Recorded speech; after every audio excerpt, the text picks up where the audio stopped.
안녕하세요. 이번 시간에는 퇴직급여라는 계정 과목에 대해서 공부를 해보도록 하겠습니다. 퇴직급여, 그렇게 어려운 계정 과목 아닙니다. 말 그대로 퇴직할 때 주는 급여를 의미합니다. 되게 쉽죠? 그런데 이렇게 간단하지만은 않아요. 좀 유형이 두 가지로 나눠져 있는데 대표적으로 확정급여형 그리고 확정기여형으로 나뉘어져 있습니다.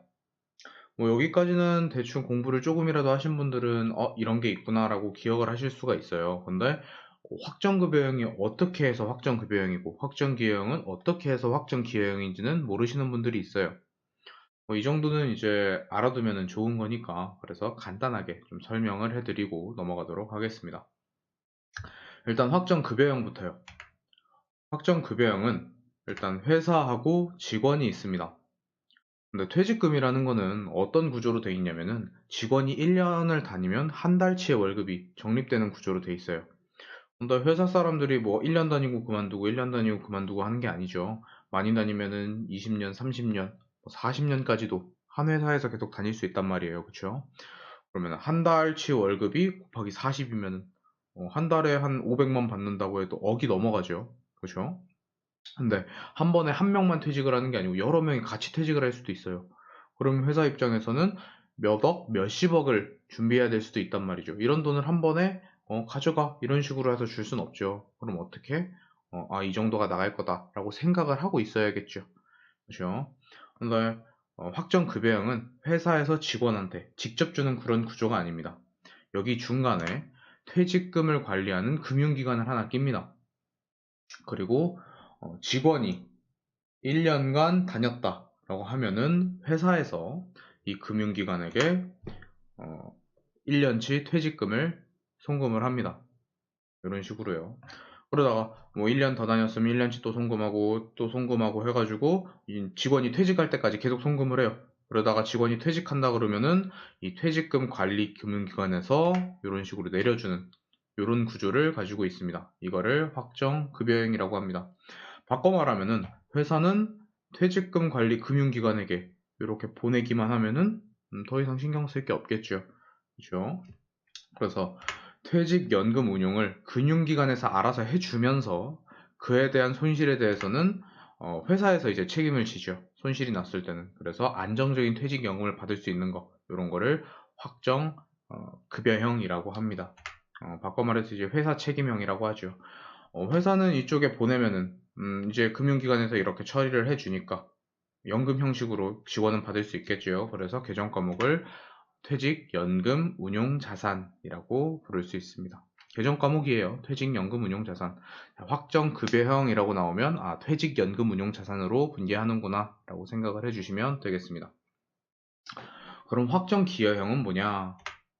확정기여형은요. 회사하고 직원은 똑같이 있겠죠. 회사가 있으니까 직원이 있겠죠. 그런데 퇴직금 관리 금융기관을 두고 하는 게 아니고 회사에서 직원에게 다이렉트로 쏴주는 걸 말합니다.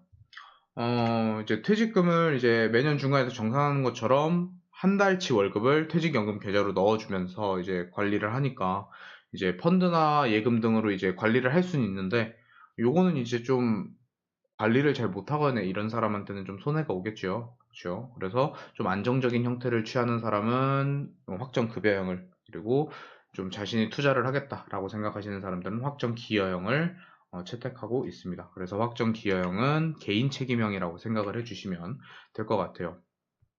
그럼 계정 과목은 뭘 써야 되냐? 계정 과목은 그냥 간단하게 퇴직할 때 주는 급여다. 그래서 퇴직급여라고 쓰면 됩니다. 자, 그런데 퇴직급여라는 거 아까 맨 처음에 설명했듯이 이제 한 번에 목돈이 회사에서 나갈 수 있단 말이에요. 그러면은 이 정도는 나갈 수 있다라고 우리 좀 충전 같은 거를 해놓으면은 좀 더 생각하기가 편하겠죠. 우리 대손이 났을 때 충전하는 계정 과목 뭐라 그랬죠? 이제 대손 충당금이라고 했죠. 대손 충당금. 요런 거를 대손 충당금이라고 하고, 그럼 퇴직금을 충당해 놓는 거, 이거를 퇴직급여 충당 부채라고 부릅니다. 요렇게요. 그래서 계정 과목을 퇴직급여 충당 부채라고 생각해 주시면 될 것 같습니다. 만약에 이 문제에서 확정 기여형이다 라고 문제가 나오면 그냥 퇴직급여를 쓰시면 돼요. 근데 만약에 그 밑에 퇴직급여 충당부채가 얼마가 남아있다 라는 말이 나올 때 퇴직급여 충당부채를 써주시면 됩니다. 대부분은 다 그냥 퇴직급여로 분개를 해주시면 될 것 같아요. 그럼 문제를 한 3문제 정도는 같이 풀어봐야겠죠. 혼자서 풀긴 좀 그러니까요. 그쵸? 일단 1번 문제부터 볼게요. 10월 10일 당사는 제조 공장의 직원들의 퇴직금을 대비하기 위해서 금융기관의 확정 기여형 연금 제도를 운영하고 있다. 이렇게 말하네요. 퇴직연금으로 이제 850만 원을 당사 보통예금 계좌에 이체하고 납부하였다. 이런 식으로 나오죠.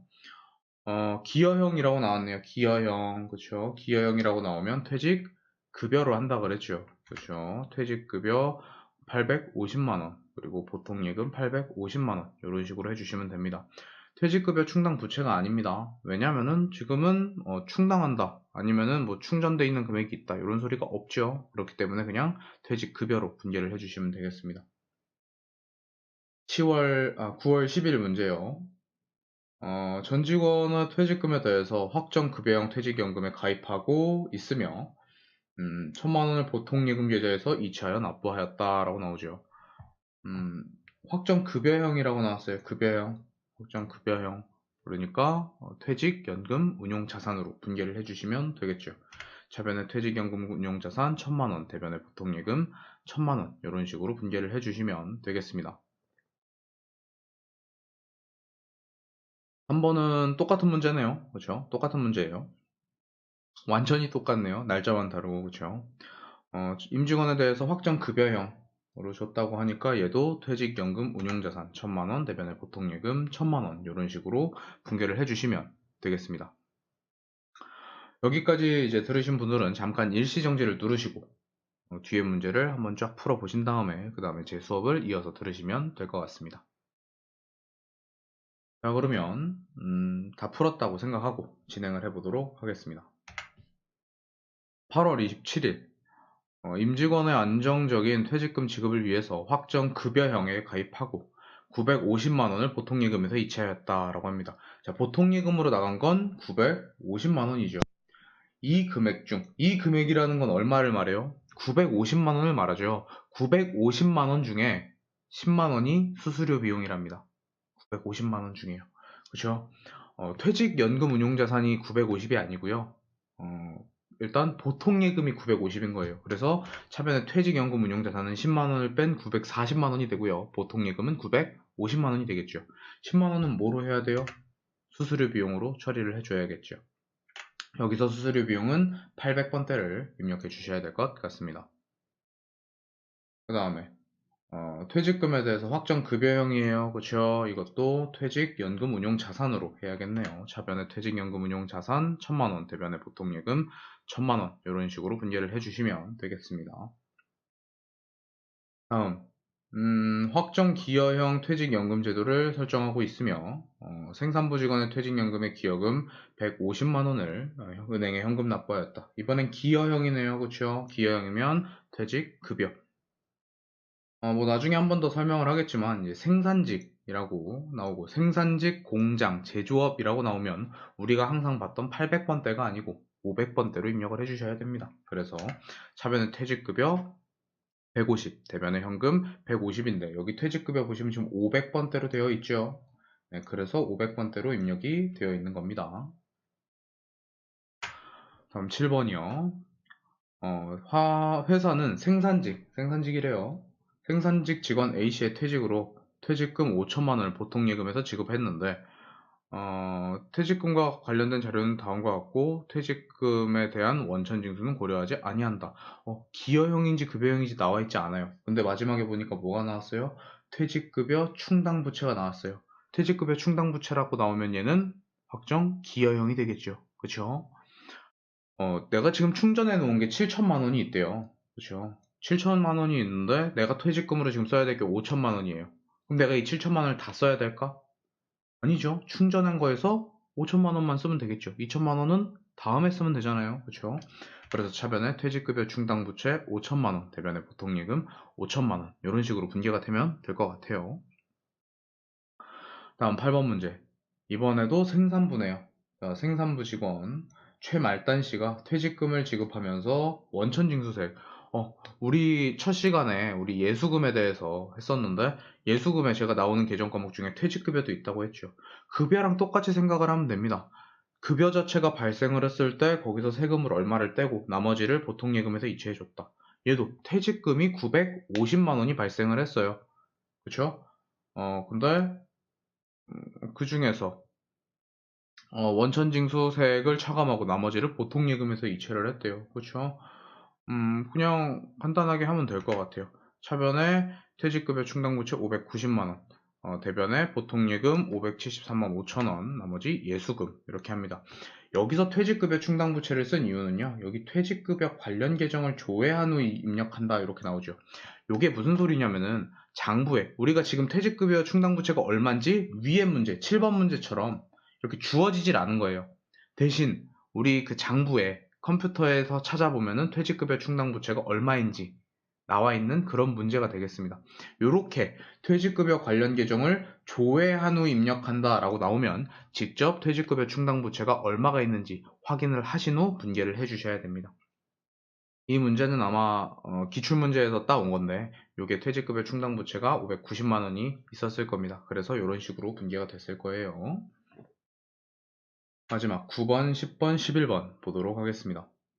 영업부 직원의 퇴직금 200만 원을 보통예금으로 지급하였다. 퇴직급여 충당부채는 남아있지 않다. 퇴직급여 충당부채가 나왔어요. 확정, 기여형이 되겠죠. 차변에 퇴직급여 200만 원, 대변에 보통예금 200만 원. 10번 문제요. 퇴직금은 400만 원인데 원천징수 차액을 보통예금으로 지급하였다. 원천징수세액은 11만 원이며 퇴직급여 충당부채는 300만 원이 남아있다라고 합니다. 그렇죠? 일단 퇴직급여가 400만 원이 발생했는데 충당부채가 300만 원이 있대요. 그럼 차변에 퇴직급여 충당부채 300만 원. 나머지 100만 원은요? 모자라는 건 그냥 우리 주던 대로 퇴직급여로 줘야겠죠. 퇴직급여 100만 원. 이 중에서 11만 원은 예수금. 그렇죠? 그리고 나머지 보통예금이다. 이런 식으로 분개를 해주시면 되겠네요. 마지막 11번이요.